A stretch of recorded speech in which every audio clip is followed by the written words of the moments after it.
Limiters are probably the most important part of the mastering process, so here's my thoughts on limiting and which ones I'm using. Limiting never used to be really important. When I first started mastering 20 odd years ago, we used to master to 0 ppm, and then if it was peaking over, we'd use a limiter, like a clipper type limiter, and it would just take the sort of top off it and just smooth it out. If you think of it like that, just smooth it out so that it didn't just get cut off the end. So that's really how we used limiters then. That left the level at about minus 14 LUFS, which is kind of where we're going back to, or trying to go back to. So that's where we were with limiters to start with. But as the TC Finalizer, I'm not going to go into the full history, but as the TC Finalizer came in, people started to sort of smash their tracks, and then they started working from home with them. So you weren't in a professional environment. So as soon as you let the monkeys at the equipment, it starts going a bit crazy. So when it was all kind of controlled and we all had our standards and we were all kind of quite nice and very BBC, we kept it to just +1 on a limiter, and that was the level we went to, and it was all nice.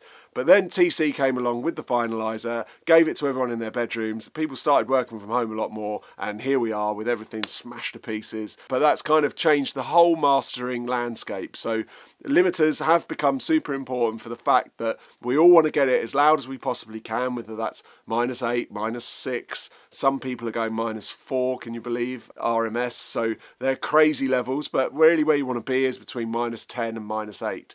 So after analog equipment, if you are using analog equipment, you're usually having to get about 6 dB of gain, maybe a little bit more, on a limiter. Now, so limiters, a lot of the older limiters can't handle that. So you have to use stuff in the box these days, and we all know there's plenty of those around. Now, the way that I look at limiters, which is a bit different to I think a lot of other people, the way they look at it, is I see them as compressors, because what they're doing as you're going into the sound, they are literally pushing the sound down to just hold it at the level that you've set it at. So for me, it's a compressor, it's working at a higher ratio, and so it's pushing the sound down. So if you've got that kind of mindset as a mastering engineer, you're using it as a compressor and you're pushing in. So what you want to do, you want to use it in the way that you're pushing in but you can't hear the compressor working, which is the whole point a lot of the time of using compressors. You don't want to hear them working in mastering, you just want to use them to get a bit of glue or something. You don't want to smash them so you can hear them pumping, and it's the same with limiters, because I'm listening to them as a compressor. So what I want to do is I want a really transparent limiter. So which ones am I using now? It's 2019. Which ones am I, there's a plenty on the market. Loads of different people are using them.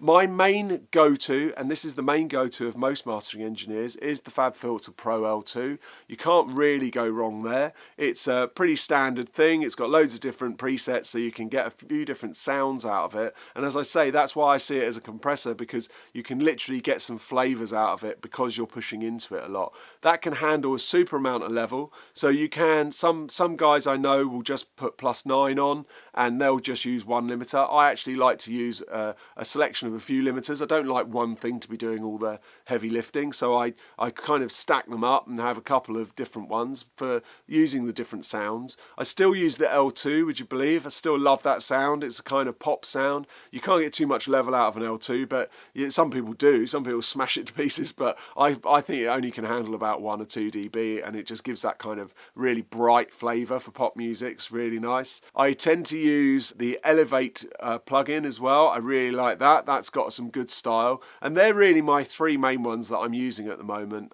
There is plenty more. I like the Slate one, but I don't like using the limiter. I just like using it for the dynamics on there so that I can play around with those and give some transients back, which is always quite nice when you've been pushing everything so much. So I'm using them in that way.